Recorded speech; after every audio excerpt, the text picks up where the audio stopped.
आहे 5 जानेवारी 2025. मी आहे संभाजीनगर रोडवर त्रिमुखी आप्पाच्या हॉटेलच्या तिथं नाश्ता करण्यासाठी थांबलो आणि या ठिकाणी एक शेतकऱ्यासाठी अंदाज देणार आहे.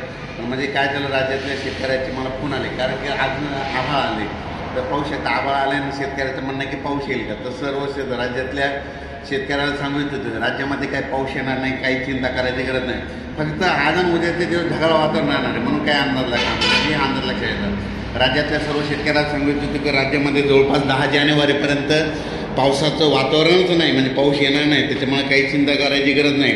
फक्त राज्यातल्या सर्व शेतकऱ्याला सांगू इच्छितो की राज्यामध्ये फक्त 10 तारखेपर्यंत तीव्र स्वरूपाची अशी थंडी राहणार आहे, म्हणून हा अंदाज लक्षात येतात. फक्त 11 आणि 12 जानेवारीला ढगाळ वातावरण राहणार आहे, उत्तर महाराष्ट्राकडे राहणार आहे आणि त्याच्याकडनं विदर्भाकडे राहणार आहे, पूर्व विदर्भाकडे राहणार आहे. पाऊस काही येणार नाही, त्याच्यामुळे काही चिंता करायची गरज नाही.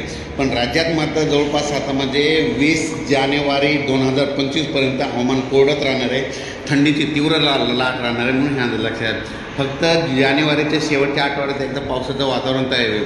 पण राज्यामध्ये आता जे आज आहे 5 जानेवारी 2025, आज बऱ्याच जणांचे फोन आले शेतकऱ्याचे, पाऊस येईल का, तर शेतकऱ्याला सांगतो पाऊस काही येणार नाही, म्हणून काही चिंता करायची गरज नाही, म्हणून ह्या अंदाज सर्व शेतकऱ्यांना लक्षात येतात.